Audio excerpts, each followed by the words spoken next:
Hey everybody, welcome to Teal Tinted Glasses Barracuda After Dark. After a awesome win, I'm looking at the wrong screen. Sorry guys. After an awesome, fantastic win for the Barracuda, which puts them at a commanding 3-1 series lead in their series with the San Diego Gulls. They can wrap it up tomorrow in San Diego, which is not something that I expected to come on the show tonight and say. Um, yeah, it was a fun game. So obviously, like always, you guys are pretty used to the way things work now. It's going to be me and joined by obviously Mr. Hockey Jerk. Hello, hello. It is time to get bad. It is time to get bad. So basically, what the plan is we're just gonna kind of talk about some stuff before Zach comes on, and then when Zach comes on, I think we'll really get into the game analysis. But there's been some news, I guess, today that I think's worth talking about anyway. Um, do you want? What do you want to start? Do you want to start with the conference final, Western Conference Final, Game 1? Yeah, we can just get that one out of the way quick. Sure. So the Nashville Predators are now 1-0 series lead over the Anaheim Ducks. They won 3-2 in overtime. Heat is a okay. I'm going to come back to that. Yeah, make Zach talk about that. The I thought he was a Group 6 UFA. Zach has some reasoning behind it. I'm sure he'd love to talk about it. I'll wait for Zach.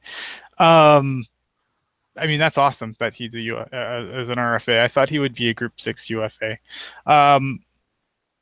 So what are your thoughts? The Predators take Game 1. What do you think about that? Where do you see this series going? Well, these playoffs have been very interesting. I feel like the teams that have done really well are kind of the teams you didn't expect to be this far. I mean, you look at Ottawa, and to a lesser extent, you look at teams like Anaheim and Nashville. I didn't have them making the third round, that's for sure. But I almost look at, this year's Predators as kind of being like the LA Kings of 2012, where they kind of come out of nowhere, and then all of a sudden in the playoffs, they're just, bang on, like winning every game. Like I believe with their win tonight, they are now 9-2 in the playoffs this year. It's amazing, especially when you get as much offense from your blue line as they have. And the thing that surprises me about Nashville is I feel like this playoffs is kind of like with this playoffs. I find like it's a lot of guys that we thought were dead and gone, like really making impacts. And a guy who I kind of wrote off as being well past his best before date is Pekka Rinne, and I think Pekka Rinne has been just fantastic. Yeah, absolutely. I mean, if you go back the last couple seasons, and Pekka Rinne has had his fair share of injury problems. I believe he had a concussion in there at some point, and then I know he had some problems with his knee as well. And he was a guy, especially last year, it's like, this is not the Pekka Rinne that was in the Vezina conversation a couple of years ago, but here we are, and he's playing. I would almost say he's playing better than he was, 4, 5, 6 years ago. And I mean, it's good to see, because in Nashville, I always say, is like the team that probably has the least hateable guys on the team. So it's nice to have something to kind of cheer for and keep an eye on. Yeah, absolutely. I like Nashville in this series. I mean, anyone but the Ducks at this point. I mean, I was kind of like I picked the. I believe I picked the Ducks to win the series, but I wanted, like, my brain said Anaheim and my heart said Edmonton. But I think this works out for the best, because I think Nashville can beat the Predators, because Nashville are the Predators. I think that Nashville can beat the Ducks, and now the Ducks lost their first round pick. So I mean, win-win. Yeah, exactly. And like I said before, Pekka Rinne is playing out of his mind, while you have John Gibson, who has finally started to take steps in the right direction now that he's not stuck behind Anderson. But he's still a relatively young guy. Um, I saw somebody joke that he was in his fourth rookie season. But you couple that with the fact that Nashville has gotten a ridiculous amount of scoring from their back end, like that is, I mean, without putting it eloquently, that's ideal. You want your back end to contribute that way, especially if the guys who are supposed to be your goal scorers, say an Arvidsson or a Forsberg, you know, kind of drop the slack a little bit. You have that safety net, and that you have a very active blue line. Yeah, no, I agree. And just some of the things like, yes, I understand that one of the, the drawbacks to seeing Nashville. I don't think Nashville's winning the cup, guys. Like, but even if they did, like, I look, Nashville, yes, they've been in the league less time than the Sharks and blah blah blah blah blah blah. But like at the same time, Nashville's been, they've been okay to just, like just okay is how they've spent most of their franchise's existence. They've never really been great. I thought this year was the first year that they would really be great. And in the regular season, they weren't. But yeah, I don't know. Yeah, you bring up a really good point. I feel like Nashville has consistently been, that 8 seed or that 7 seed that comes in, they win a couple games and then that's it. That's pretty much the end of it. Yeah, and I almost think they were a really good team last year. I think the Sharks were just better, but if you flip them around, if you have Nashville against the Blues in the second round, I still think Nashville takes down the Blues no problem. And yeah, me too.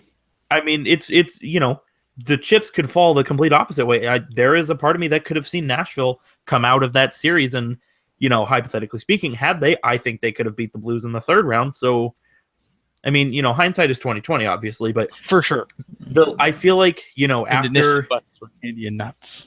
Exactly, and I feel like after they lost to I believe they lost to Phoenix back in 2012. I feel like from that point to about 2 or 3 years ago, it was kind of just, okay, here are the Predators. They are crap. And now all of a sudden they look like they have a, Chicago-esque team where they have all these like really skilled guys coming out of nowhere. And it's, oh, we lost Ryan Suter. That's fine. We've got 3 other defensemen who are just as good. Know. It's so stupid. Like,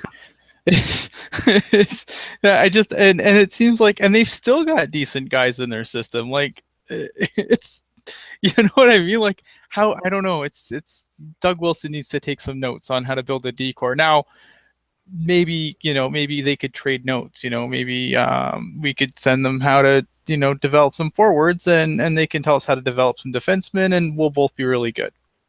Yeah, I'm game with that. I'm always interested in having defensemen who are good.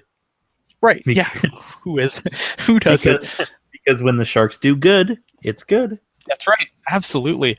Before we get into the Sharks news of the day, yeah, they didn't even need Seth Jones. Yeah, I mean, when you can give up on a guy like Seth Jones, and I shouldn't even really say give up. I mean, that was a rare hockey, true hockey trade where they needed help at center, and Columbus needed a D-man, and it just made perfect sense. Yeah, before we get to the Sharks news though, Ben Bishop signs a 6-year deal with the Dallas Stars this year. For obviously the next, or today rather. I gotta stop doing these shows at 1 a.m. Pretty divisive on Twitter. I was surprised how divisive it was, based on, in my opinion, like, yeah, okay, the injury concerns are valid, and I'm never going to take anything away from anyone for injury concerns, but, Ben Bishop is a guy who, yes, last year he wasn't good, but he's always been like a Vezina talking point. You know what I mean? Like, he's always been a guy in the Vezina conversation, I feel like. And look, I mean, playing behind guys like Victor Hedman definitely helped, but were you surprised how divisive this was on Twitter? You know what? I wasn't, only because I've pretty much since this season started, and then you couple in the fact, he was moved to Los Angeles. He's been a pretty polarizing topic the whole year. You have a lot of people Mhm. who say, he can't stay healthy, and he's not the goalie he was, and all of those negative things. And then you have the flip side where it's like, well, you know, he went to the he helped the Lightning get to the Cup final and then the East final in back-to-back years. And like you Right. said, he's been in the Vezina conversation for a handful of years. He's definitely been a polarizing subject, I feel, for the last 9 or 10 months. And I mean, I personally, I like the contract right now, but Yeah, ask me again in 3 years. to me, this is something that I said going back to when the Stamkos deal was signed. Like it was something, and I even talked to I think it was Matt Salmons with Chris about it, and I asked about it, like, is it Stamkos or Bishop? Can you have both? And because my take was always, if you kick Stamkos back, especially at the money that you expected Stamkos to get, and even he did take less, but it wasn't less enough that there was room for both. Like one of them had to go based on who else was coming in, right? Right, and I think even though they held on to him, I think the writing on the wall was there for Bishop. I mean, they give Vasilevsky, they gave him a Right. starting goalie contract, so Yep. it was only a matter of time. Yeah, like I just feel like it wasn't. I mean, his poor play this year, I don't think helped him at all. But this was gonna happen, and it wasn't even like I don't know. I like that's why I'm kind of surprised by the polarization of it, because the right, like you said, the writing was on the wall. I don't understand why people were so. I don't get it. I mean, I know this is a very "what have you done for me lately" league, but I mean, like I saw like comparisons to to Lettinen, and I'm like, that's just ridiculous. Yeah, agreed. Especially because I don't think, I mean, Lettinen has definitely had stretches where he's played really well. But has he ever been Especially a consistent Vesna talking point? No. that's what I'm saying. He's never been a consistent Vezina talking point. The year they went to the Cup final, Bishop carried a brunt of that load, and the same when they went to the East final the next year. He started a lot of games for them, and Right. Until and the problem is he got hurt. Like right, that's the one thing with the and that's the knock on Bishop, and I can't fault anyone for that knock on Bishop. And I know Lettinen is a little fragile as well. Um, but I mean, like, that would be my big gripe with Bishop, is that they made it to the Cup final, and I feel like Vasilevsky had to finish that series, or I think Bishop came back in, but he was nowhere near 100%. And you look at even that year they went to the conference finals. I don't think Bishop finished those series either. no, he didn't. I think that was the year that he had to get stretchered off the ice, because I just remember, Tampa Bay looked good in that series against the Penguins, and then when they had to go to Vasilevsky, it was a lot of on Mm-hmm. edge, like, oh, this is a shot from the neutral zone. Is he going to stop it?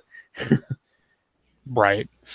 Um, yeah, so I think, I don't know. I kind of I like this deal for Dallas. Look, at yes, I know they have 15 million wrapped up in goaltending right now. That's not going to stay. I think if you're Jim Nill, and I said this on Twitter earlier, you have to at least hope that Vegas at least takes a sniff around your goaltending situation and makes that an easy solution for you. Now, Oh, chances are they won't. I think there's just too many better goalies available. Like every time I hear a podcast talking about Aaron Dell getting taken, I literally smash my head off a desk, because there's just I don't get me wrong. I like the the oh fuck, what am I saying? Pardon the language. I you know I don't even know what I'm saying. What was I saying?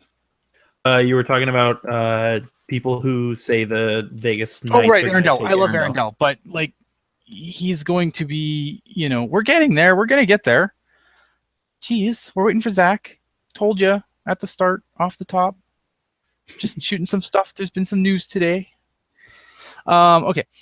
Yeah, so I feel like, when with everything that happened today,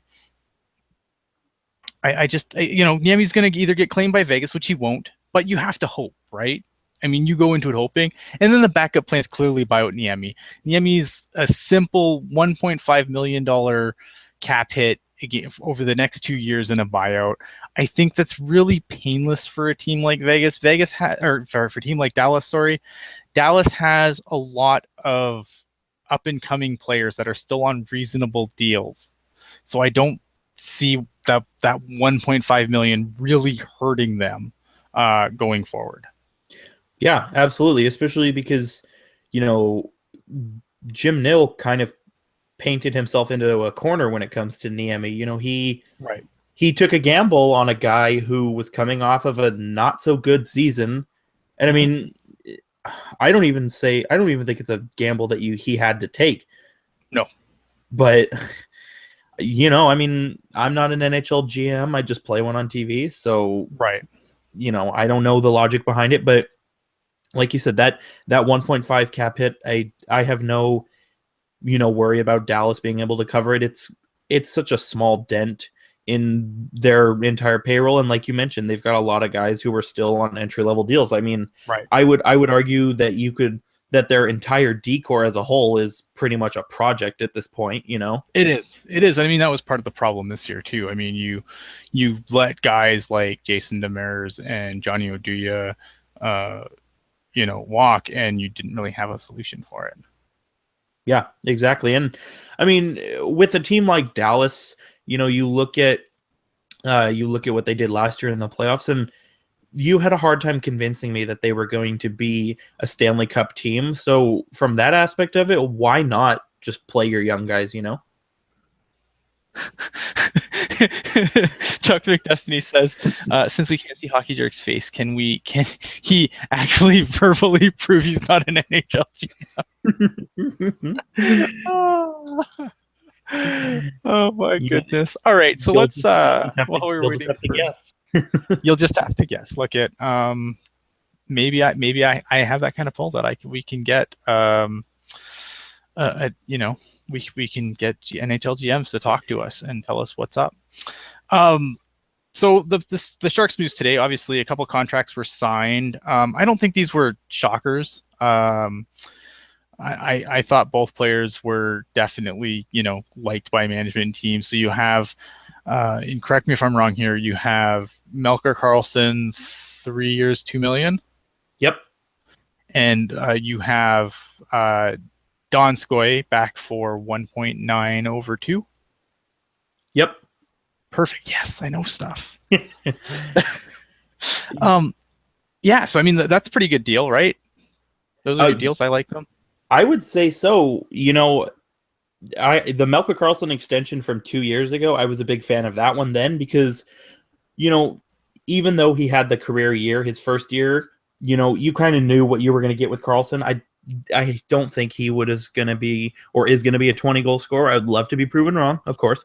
But, he's a reliable guy who you can play in your bottom six, or if you need to, you can play him in your top six, and he can kill penalties. You can throw him on the power play. He's smart defensively. I mean, he literally checks all the boxes for you. And, the way I look at this contract is kind of like, okay, you did everything we asked of you, and we're really happy about that. So we're gonna give you a little something to reward you. While with Donskoy, I kind of view his contract raise or increase or whatever you want to call it as being like, look, man, we're putting a lot into you, and you didn't really have a good year, so we're trying to incentivize you into, basically coming out and having a good year. Yeah, I think I completely agree with you on Karlsson. I think Karlsson's such, and sometimes I think an underrated part of the team. And I feel like, you're right. He checks all the boxes. Like, Melker Karlsson's a guy that I really like, who I didn't really care for, to start, after his one season where he kind of tapered off. I think that he didn't,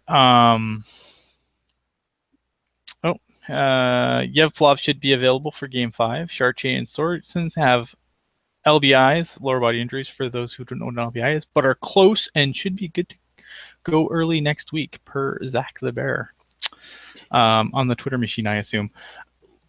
going back to Carlson though. I mean, Carlson's a guy. I think because I think I got caught up in this, and I know I shouldn't have because I'm smarter than this. But a lot of us got caught up by when Melker Carlson first came and just the rate that he was scoring, which was never going to be sustainable because that was never his game at any point through his career, other than that point in his career. And I think that once we realized what Melker Carlson was, and it took me a little time to get there. I'm not going to lie. Like there's shows where I'm like, I don't know what you are, Melker Carlson. Now, and now I know, and knowing's half the battle. Yeah, that is true. And Kevin brings up a very good point that has to be addressed too. Saying can't wait until everyone changes face and says Carlson's paid too much, just like Wingles, which Wingles was almost paid 3. There's a big difference there. Right. And I mean that is, the other side of it, but it's still, there are those individuals who, will look at the stats and look at the contract and like you said earlier, what have you done for me lately? You know what I mean? It's definitely a possibility. But even then, I 2 million though, like that doesn't seem like much. Like it's not like an Adam Burrish, Tommy Wingles thing. Like I don't see them. And Tommy and Chuck McDestiny bring up in chat, and this is exactly where I was going to go next. Melker Carlson has had has the faith of Peter DeBoer. Tommy Wingles didn't. So not only was Tommy Wingles making too much money, 2.5 or whatever it was, he also wasn't playing. He was sitting in the press box a lot of games, and he wasn't being utilized properly or at all in some cases. And that was a big anchor on the cap. This is a cap team. And I think that, Wingles wasn't living up to his deal. And when you had, the Sharks had to do some funny stuff this year to make the cap work. And, and Tommy Wingles was an anchor on that, in my opinion. And I know that, people like Wingles, but, I don't know. I feel like, with Wingles, I mean, he was never a Peter DeBoer guy, and Carlson is, and I don't think Peter DeBoer is going anywhere anytime soon. So we'll see. I mean, if Peter DeBoer gets fired and then the next coach doesn't like Melker Carlson, maybe we do turn around and say this is the worst deal ever. Well, and you know what? You bring up a really good point too, because I feel like, when it comes to contracts and production and who's in the lineup and who's not, I feel like how the coach feels definitely gets thrown or kind of forgotten a little bit. I remember Peter DeBoer's first season, Carlson was dealing with mononucleosis, and when he came back, Pete said, he was like, holy crap, this Melker guy is really, really good. Mm-hmm. He was a fan of Melker Carlson from day one. And you never heard him say anything, unprovoked about Wingles or Nieto or a Ben Smith or Barclay Goodrow. You know what I mean? Right. Yeah, and like he just couldn't get that, and I think once a player's in the doghouse like that, and you can't get them out, you have to move them, especially when they're making 2.6 and playing sparingly on the fourth line to not playing at all. I mean, and I think that it was clear going into the season that Tommy Wingles didn't have a place on this team. So, you know what I mean? Like, so it made no sense that they kept him around. And then at that money, at that, cap hit, whatever, he had to go. He was the odd man out. Exactly. And something else to consider too, before we get to Zach, the retaining salary on Wingles and the Adam Burrish buyout penalty both come off on July 1. So that's close to $1 million that the Sharks are theoretically getting as a credit. Yeah, no, absolutely. Being now joined by Zach Devine from San Diego, who was at the game, obviously just finished his locker room rounds. Zach, we were just talking about the Melker and Donskoy extensions. Anything you want to talk on that first before we get into the Barracuda game? I'm actually really pleased with both those signings. I thought that the dollar amounts were a fair number for both sides. Carlson has been such a Swiss Army knife player for the Sharks. His versatility at $2 million is, I think, an excellent deal. Donskoy, I've seen some feedback on the old Twitters, and it seems that is met with a little less enthusiasm. But I mean, the guy had 2 separated shoulders. He was solid as a rookie. I'm expecting a bounce back here. Also, before we get into the game too, what's the story with Tim Heed now? So Tim Heed, I was speaking to an Eastern Conference scout that I check in with whenever he's in San Jose or vice versa. So we kind of compared notes on Tim Heed, who's really been a player of interest all season long when any scout comes to San Jose. And he checked with his team, who said that Tim Heed was an RFA. And he said, no, there's a guy out in San Jose that covers them. He says UFA. So he made him check again. They said no, RFA. I reached out to the San Jose Sharks. They confirmed that he's an RFA. He's not a Group 2 or anything. It sounds to me, and I'm getting bits and pieces during locker room entries. So it sounds like Tim Heed is an exception because he's a European player that signed an ELC that never came over, and that his deal was effectively canceled. So there's a lot going on there. I'm not sure exactly how to unpackage that, but the important thing is that Tim Heed is not a UFA. So the Sharks do have his rights this summer, and will have exclusive contract negotiations with him. So certainly good news, and changes a lot of off-season talks that we had regarding now the defense. So it's a number of changes to certainly be looking at. Because I'm no lawyer, but I thought it looked to me like he checked all the boxes for a Group 6 UFA. Exactly, and without that ELC, and however that shook out, the Sharks are saying that he's an RFA, but kind of this special case restricted free agent. So it doesn't sound like he's a Group 2 either. Right. Oh, it's interesting. I mean, obviously, man, see, this CBA is confusing. And I think I have a pretty good handle on the CBA, but then stuff like this happens, and I feel like I know nothing. All right, let's get to tonight's game. That's why we have Zach. That's why we have Zach, right? Exactly. It boggles my mind. But I mean, it's good. I mean, you know what? I have no problem coming on here and, obviously eating crow when I've said something dumb 100 times. If you look at the definition for a Group 6 UFA,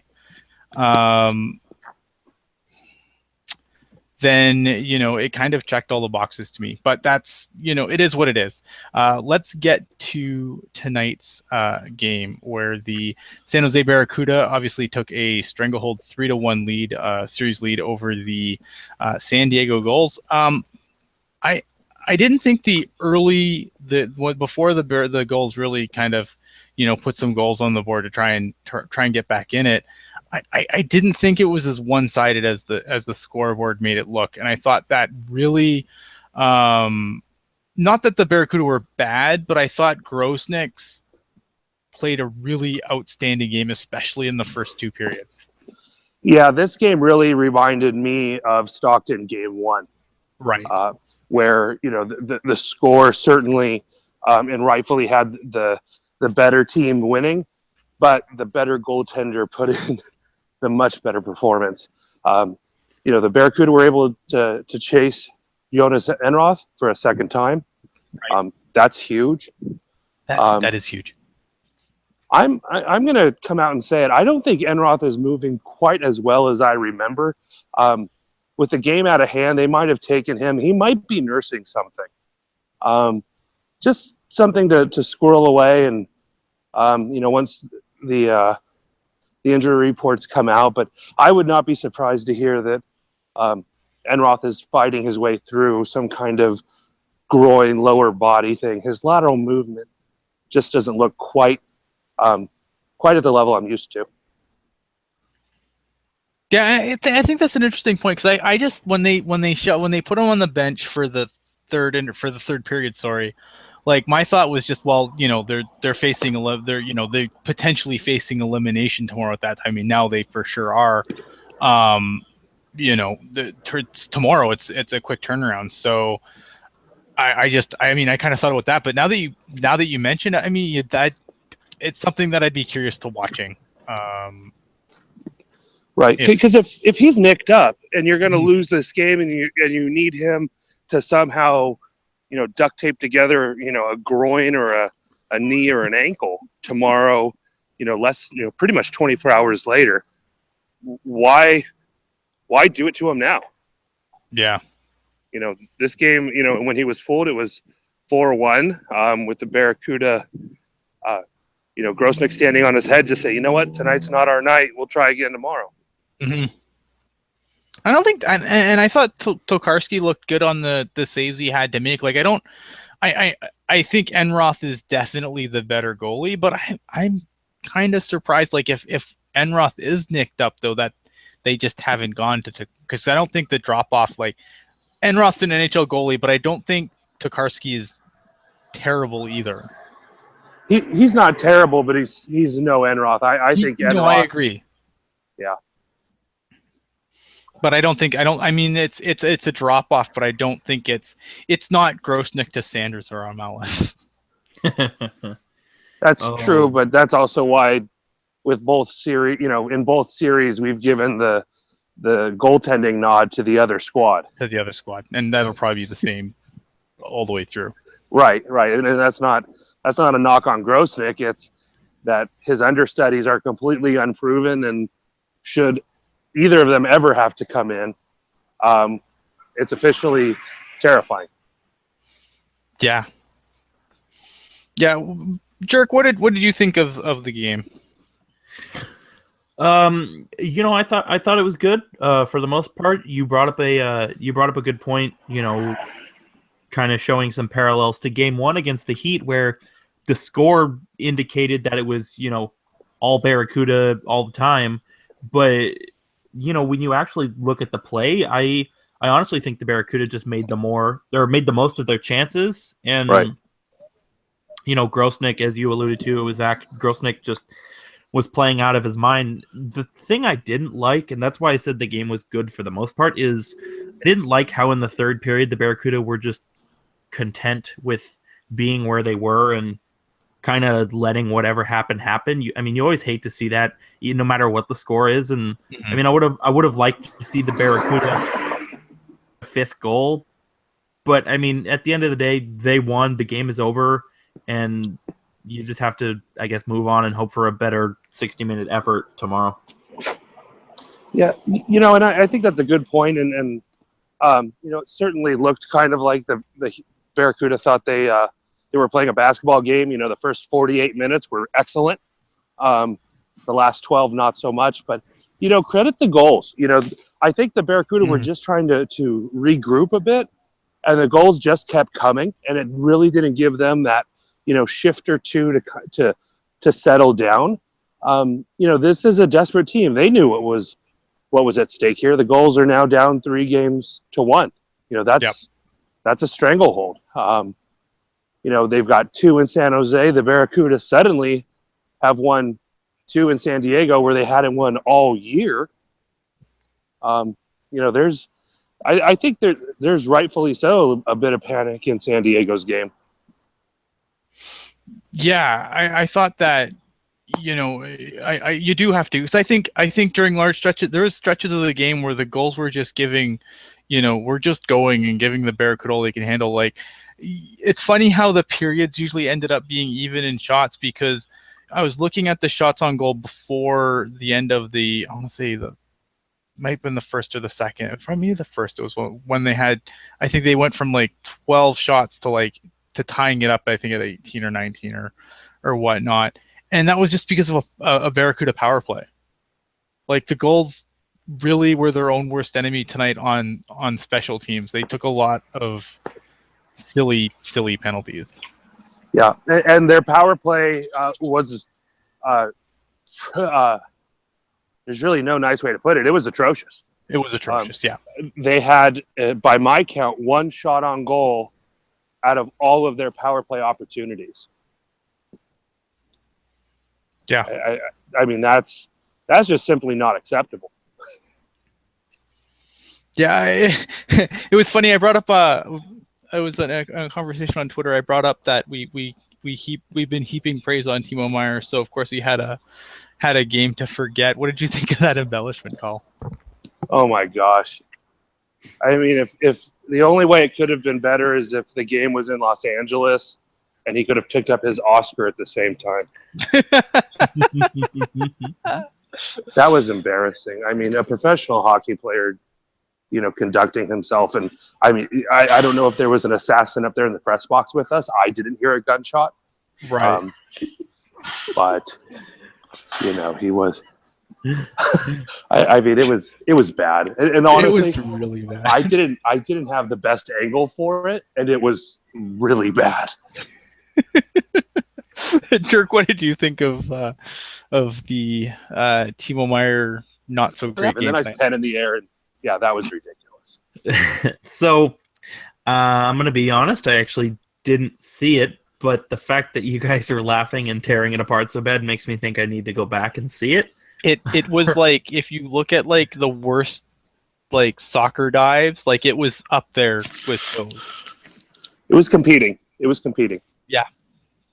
Yeah, it looked like some of the stuff you would see in a soccer game. Got it. Oh yeah, I mean, look at it was one game. I'm not trying to dump all over him. I just thought that it was worth bringing up because it was amusing.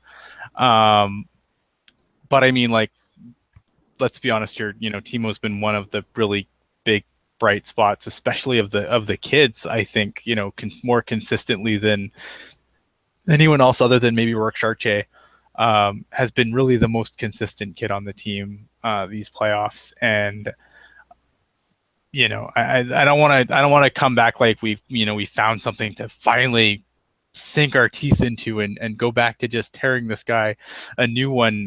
It was one game. It was a bad game, and hopefully he rebounds tomorrow. Yeah, and you know what? Pretty much since the NHL playoffs started, he's taken it to another level at this level and the NHL level, and it kind of makes me agree with you in thinking, this was a one-off occurrence, and he's going to come back and basically have a game to remember tomorrow. I hope so, because I was like, I have been all in on the Timo train lately, and he can't do this to me now. Well, and let's not forget the Gulls are a very stout opponent. Yes. You're going to see players like a Colin Blackwell or a Tim Heed finally get an open lane and fire it, with the way we saw in the regular season for the Barracuda. I excuse me, we were, jesting about the dive, and it was bad. But I thought Timo overall still played a strong game. He was active in the corners. He was, separating goals from the puck. I truly didn't think that he had a poor game. Perhaps not the dominant game we saw in game one. That's where I would go. He just wasn't the dominant Timo Meier we've seen of late. Like, I'm not saying he had he just, obviously it wasn't a dominant performance. It was, you had the kind of the flop in that really brutal hit from behind that he was lucky to just get interference on. Yeah. Just, his overall game was okay. It was just, but the things that stuck out to me and that, you're going to remember tomorrow were generally not the good things. Yeah. I mean, it certainly wasn't, it's not going to make his 2016-17 highlight YouTube video. Right. But it certainly still, I thought, was a good effort. And there's going to be times when, just being that heavy physical player is what they need. And the Gulls came out with a pretty heavy lineup, and so did the Barracuda with a couple lineup changes as they were combating some injuries. Yeah, absolutely. What did you think of what did you think on the Gulls? Like, I thought, there's a couple players on the Gulls that had, like, I thought Nick Cordelis had a really good game. Carrick seemed to be all over them. Yeah, it's hard. I feel for the Gulls a little bit, and the announcers kind of alluded to this too. Like, they're really, really shorthanded between injuries and call-ups. This isn't the same Gulls team that we saw during the regular season. That might be true, but you've got to play the team that's in front of you. No, absolutely. I'm not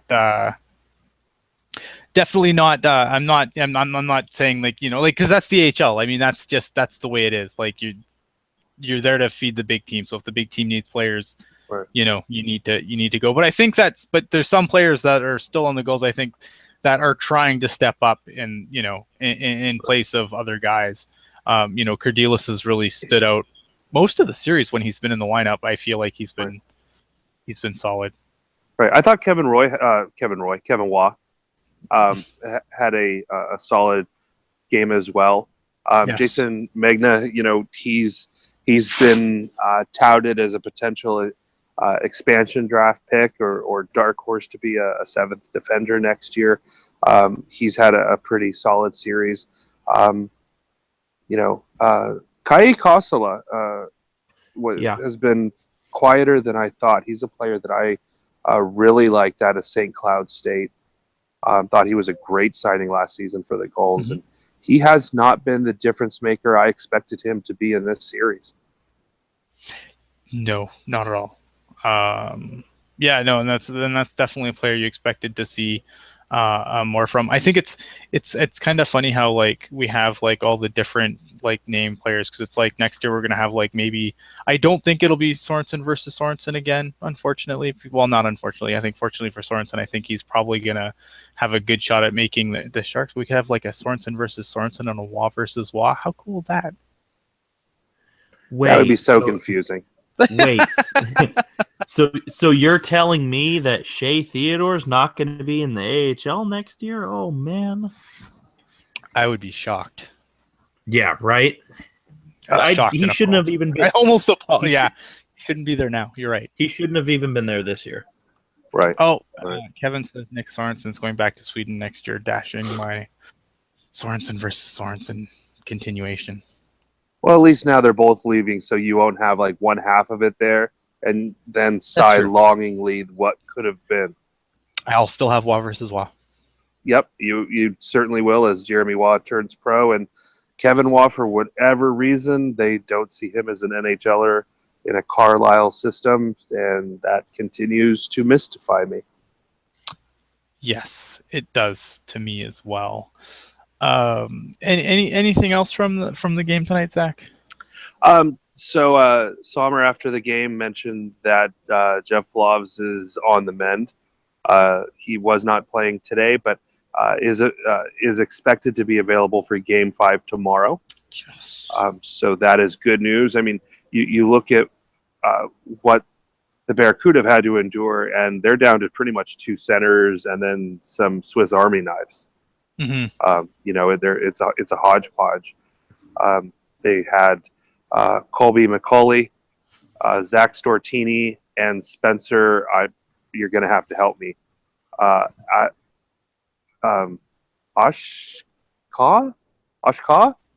from the number 97, who was called up from the. I was going to ask you about that, because I was like, where did this dude? And then I realized that it was from Allen. Yeah. I think they got those. Who is this dude? Why? I don't remember a signing or anything. And then I'm like, oh, okay, he's from Allen. Yeah, I think that line had 5 shifts during the whole game. They had to lean really heavily on the top 3 lines, and even those 3 were juggled up to try to find centers. See, this is why we keep Kevin around, because Kevin always has, like, the pronunciations. It's Asuchuk. Asuchuk. I don't know. Excellent. I just see acid big capital letters, and I'm gonna, he's 6'5" and 231. I'm gonna call him Big Spence. okay. So Big Spence, number 97, was out there, and kind of surprising to not see Noah Road, but what have you. Yes. And then Sorensen, Marcus Sorensen, not Nick, and Rourke Chartier. Sommer both said have lower body injuries. They should be available early next week, so doesn't sound too serious. So if this does have to go to Game 6, it sounds like Chartier and Sorensen both could be available for the Barracuda. Which would be excellent, because I think Chartier getting hurt is just a crying shame based on the way he's played these playoffs. And, he has some assists. He doesn't have any goals to show for it. And I just feel like, because goals obviously matter to people. And for people that aren't actually watching this team, they're going to look and be like, oh, Chartier's not that good. And I hate that, the people that just look at the numbers aren't going to, because Chartier's been so good this whole time. It's kind of like the folks that don't think Colin Blackwell is a valuable member of the San Jose Barracuda. Oh, I knew you were going to bring him up. My boy, Colin Blackwell. Yeah. The Colin Blackwell Appreciation Society chair and founder, Mr. Hockey Jerk. Yes, hello, that is me. Hey, he's got goals in back-to-back games, and once again, his versatility is paying off spades for the Barracuda. That's just been what he's done all season long, and to see him rewarded in the postseason, I think that's just fitting. And after the game, I did a quick interview. I did one of my 3-question series with Colin Blackwell, so you can check that out on Twitter on my handle. But in the interview preceding that, even he said that this hasn't been the season statistically he was hoping for, but he's just happy to help out wherever he can and be that energy guy or that skill guy, and he's done a good job. Vince G asked, is Weirder with the team? I know he's around the team, but Kevin pointing out that he would need to sign an ATO, which is accurate, because otherwise the Sharks would burn the year of his ELC that he just signed. Yeah, he's. I saw him a week or so ago. I believe there's a huge contingent of players that have been coming and going. Right. But the big thing is that they have him under contract for next year, so he won't be going back to Europe. He does age out of the CHL, so he had to find a professional home, and it's looking good that it's going to be the Barracuda, because Werder is he's a center, and so if you're expecting Ryan Carpenter and Daniel Regan to both challenge for NHL jobs, there's 2 centers you've got to replace like in a couple weeks. Yeah, no, I completely agree. I mean, look, there's going to be spots on the Barracuda that are going to need to be filled, period. And I would rather do it with guys in the system rather than, plug holes with AHL journeymen. Right. Agreed. The interesting thing for next year is how many bodies are there going to be on defense? They might just go with 3 forward lines and 4 defensive pairing. The fourth line might just be defensemen. Yeah. I'm assuming what is going to happen there is that Allen is going to get an influx of AHL quality defensemen. Yeah, the Allen Americans might have the best defense in the ECHL and a top 10 defense in the AHL next season. Did Marchman get loaned somewhere? He's been with Allen, hasn't he? I thought he was too. With Allen being out, maybe they just, I don't know, just it was in the chat. He signed an AHL only deal. I was 90% sure he was with Allen. Yeah, I'm pretty sure it was with Allen. The Allen Americans won't exist next season. What? Well, they're moving. Oh, are they? What a shame. That's crazy. So, how does a team that wins 4 titles, or was it 3 or 4 in a row? It's silly. Something silly 4. like that.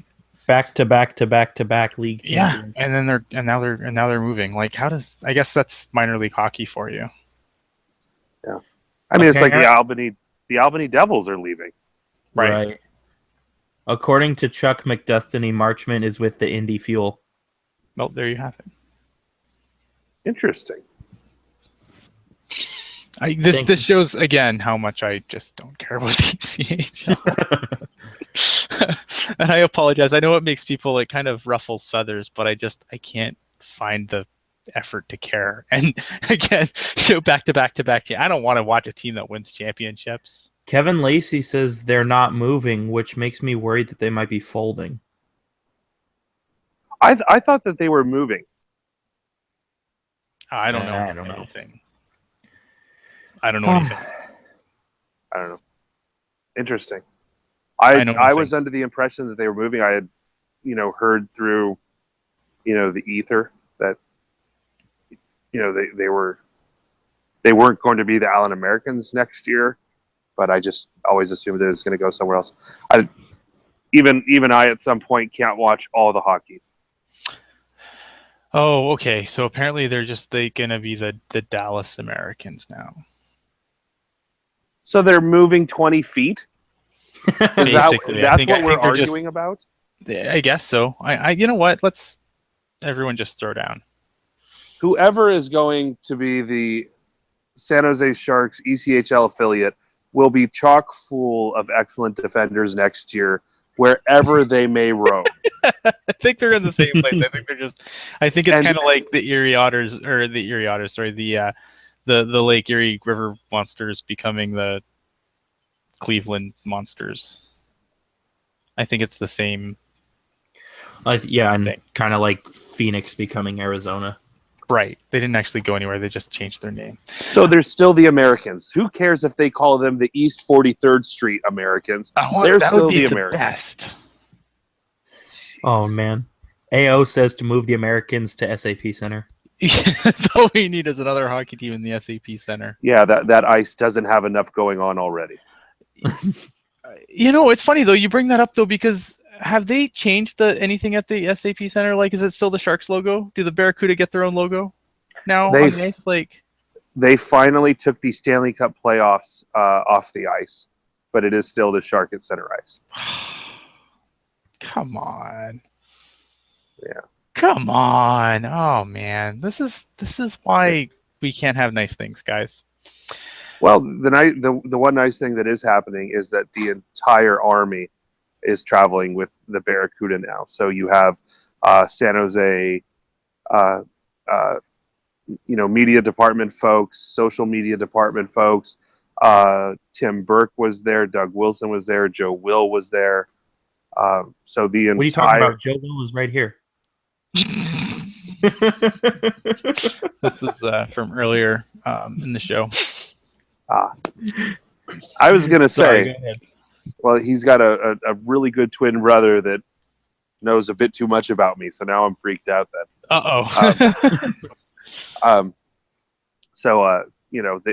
It's nice that they're in the big locker room, so it's nice to get these kids like a taste of what the big leagues are like. I know. I just think they should just put the logo on the ice. The Sharks are done. Put the logo on the ice. Well, that's, kind of going on that, too. The Sharks are done. Like, get them off of Southwest Airlines. Let them use the Sharks plane. All right. It's enough of that.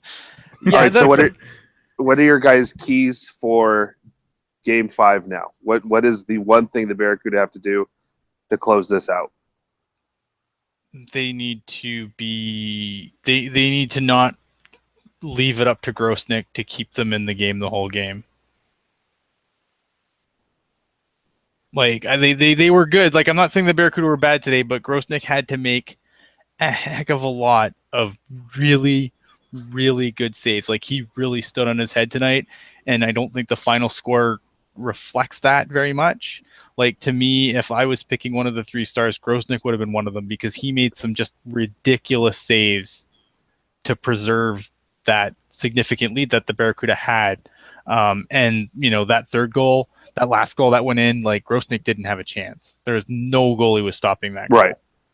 No. So I think, to me, it can't be all on Grosnick. All right. Mr. the Jerk, what are your keys to victory? You know what? I think the Barracuda just need to come in, and from the start, they just need to have a very aggressive forecheck. They need, especially if Enroth is hurt or, lacking confidence or whatever you want to call it, they need to make him work for every single puck. You need to get as many shots as possible, because if he can't make it the stops a normal goalie can make, they're going to go in. It's simple as that. And just like Ian said, don't make Grosnick do it all. He's done enough. For me, I think it's a 60-minute effort, and I think we saw that in the victory in San Jose that they had. Yeah. I thought that was a key piece. That it was probably the most complete effort that we saw of the Barracuda this entire postseason. So I think it was best game by far. Yeah, I think with the team facing elimination in an enemy building, it's going to take that level of effort to close them out. It's going to be a full effort from the get-go. But some excellent points as well. They have relied real heavily on Grosnick tonight. They need to shore that up. Yeah, I mean, I think they're in good shape. I would like to see them close it out tomorrow. Look at the playoffs are. I know that they don't play as heavy a schedule as like the NHL do to this point, but you still want to get done as quickly as possible. You don't want to stretch out a series you don't need to stretch out. Right. And I hope that they close it out tomorrow. And then we get to watch whoever they play next.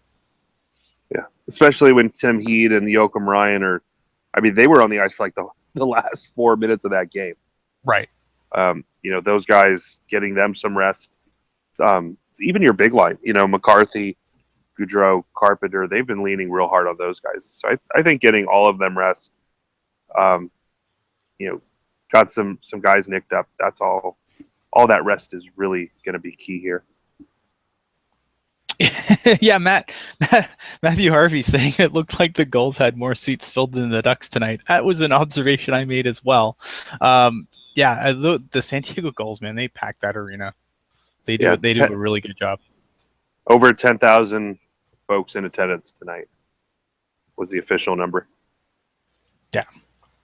Yeah, and Vince G just kind of echoing what we said. The rest will be worth its weight in gold with the current injuries they have right now if they can get it done tomorrow. And I completely agree. They've got some key pieces that are nicked up. Again, Rourke Chartier, can't say enough good things about Rourke Chartier this playoff. So you need to get him back in the lineup. I'm a big fan of Nikita Yevpalov's. And I think that the Barracuda obviously better with him in the lineup. I mean, some of these guys that they've punched in, the McCaulleys, the Big Spences, Noah Road. They've been serviceable, but they're not. They're the guys that come in when everyone's healthy when everyone's not healthy for a reason, and they're not there when guys are healthy. So. I think they've done serviceable jobs coming in. The guys that have replaced the injured guys, but no one can replace Rourke Chartier with the way he's played. Right. Oh, Laurel just killed it. Weight in gold. GULLED. LOL. I agree. That was good. Nice work. Nice work. AO12, yeah, I mean, look at Anaheim's never been a good. I don't think they've ever really drawed well. It is what it is. I don't know. Honda Center I don't remember Honda Center ever being full. It honestly, for the Ducks, it hasn't been the same since they got rid of Charlie Conway. Yeah. There you have it.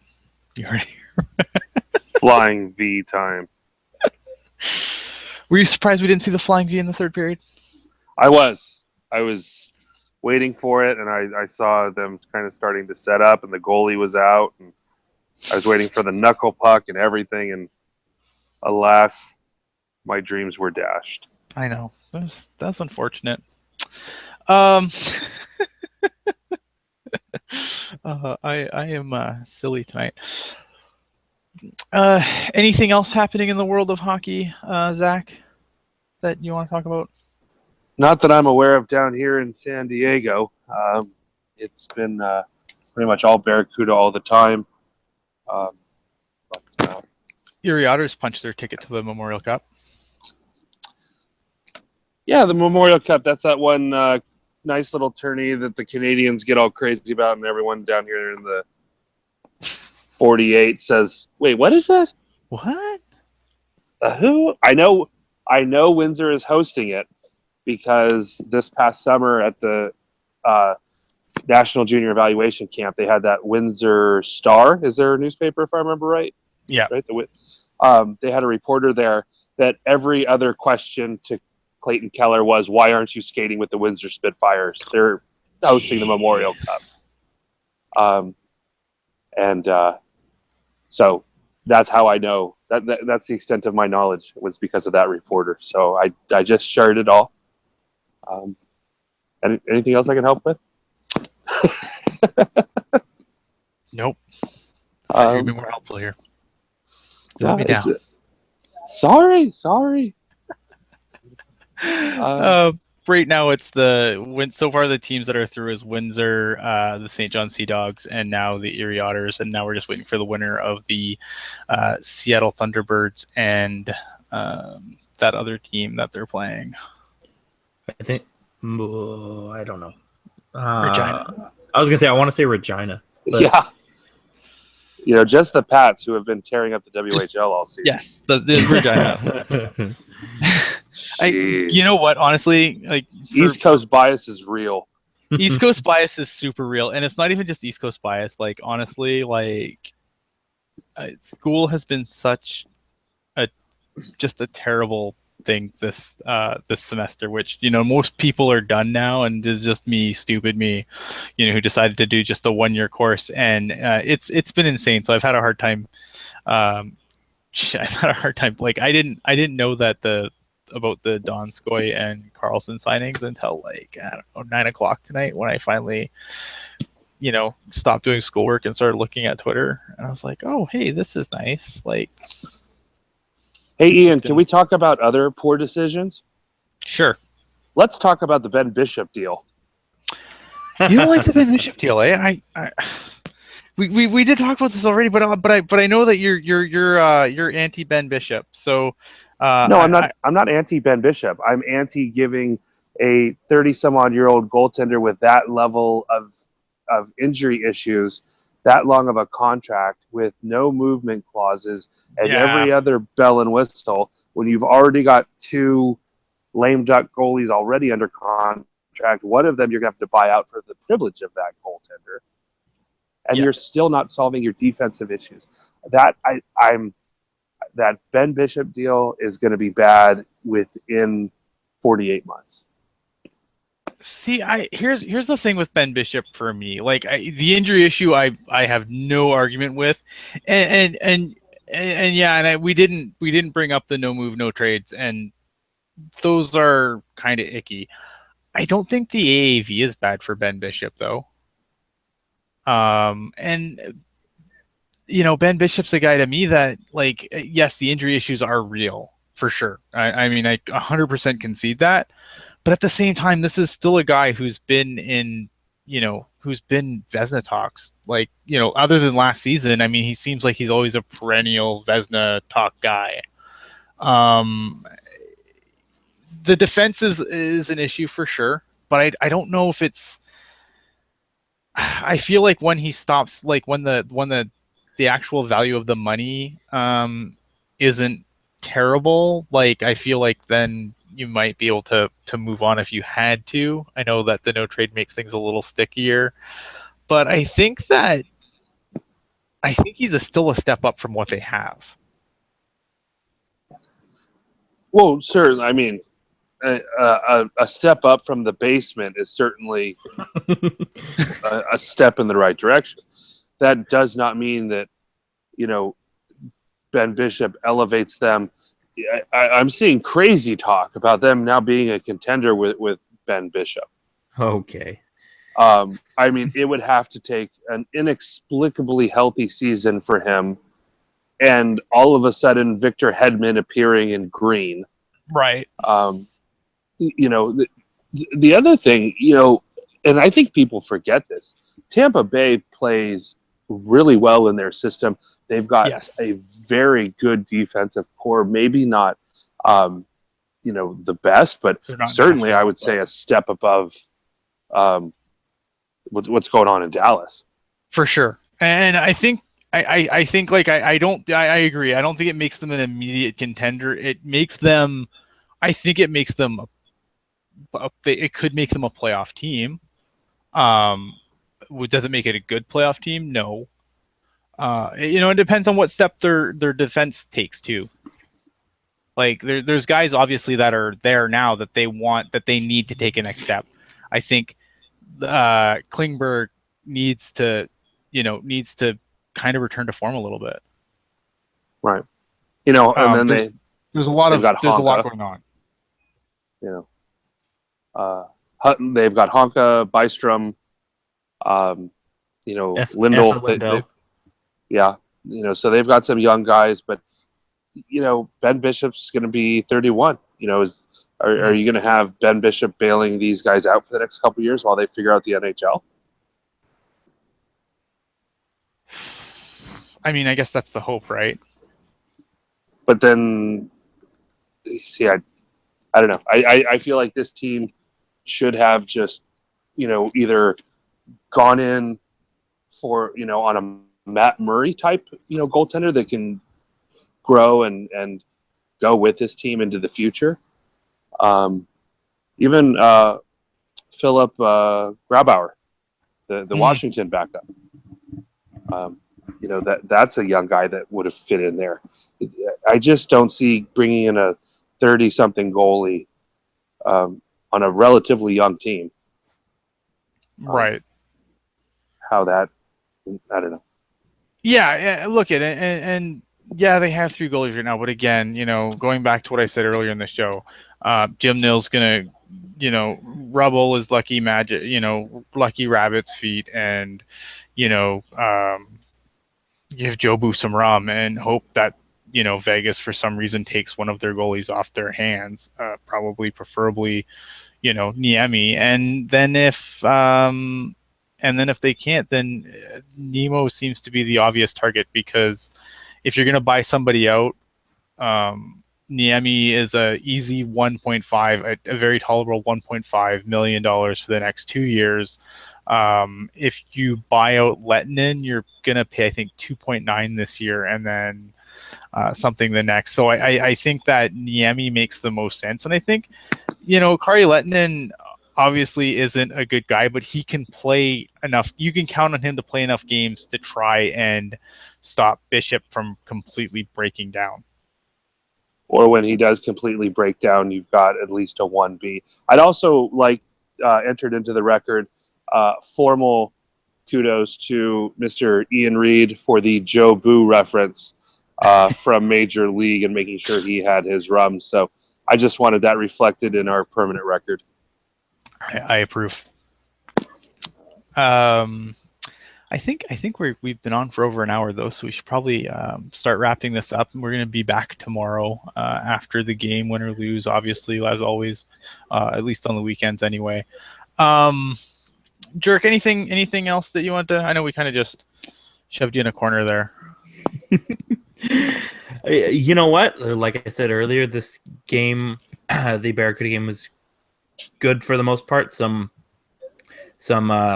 obvious things that need to be improved on, no doubt in there. But you know what? A lot of aspects of this game kind of made me, you know, remember the team that won 14 games in a row back in January. You know, the power play was just unstoppable. and you had Tim Heed controlling the play and blasting the puck from the point. So it's nice to see those things that kind of went on while the Barracuda were at their peak during the regular season, sort of come back and get things moving along here. I'd like to see that same level of play just roll right through tomorrow's game. That's fair. Yep. Just in the chat, quick. No interest on Renta. I love Auntie Renta. I think that if I'm Vegas, that's one of the places I'm looking for goaltending.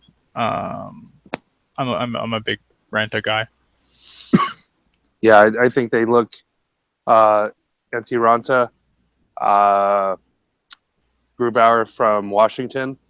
I also like Corpusalo from the Blue Jackets. I think he can be a player ready to make that step. And then, of course, whatever the heck happens with Pittsburgh, whatever Pittsburgh does is going to set the tone for the Vegas Golden Knights goaltending for the next 10 years. Yeah, no, I completely agree. All right, guys, we'll be back tomorrow. I kind of like this format that we've kind of done now, so I think I like it. I think we're going to continue with it, kind of get everything in. Again, I believe same time tomorrow, 7 o'clock start. Yeah, that would be right. Yes. Okay, 7 o'clock start tomorrow, so we'll be on. Sometime after that, I will hopefully be more awake and less all over the place, scatterbrained. Maybe I'll make some notes even. That'll be good times. Anyway, Zach, anything you want to say before you run away? Nope. Just I'm here for Game 5, and we'll be in on Barracuda After Dark as soon as I can after availability is done, and I can gather up my junk and vacate the building. So. Thanks for having me again. Always a pleasure to join you guys. Just wanted to, again, kudos on the Joe Boo reference, and also say congratulations to the Colin Blackwell Appreciation Society president for his second goal in as many nights. So we're rooting him on from here, baby. Oh, the chat is fantastic right now. Look at they're trying to goat me into staying because I've got Chuck McDestiny saying that Vegas wants Dell and Ian knows it because I think I've ranted on that so many times. You're not baiting me. Not baiting me. Yeah. All right, guys. Have a good night. Subscribe to the audio stream. Go to Teal Town USA. Do all that fun stuff. Felix wrote something. Go read that. And I will write something at some point when school leaves me alone a little bit, but it looks like it's going to be pretty hectic for at least the next 2-3 weeks. Aside from that, have a good night. Ciao.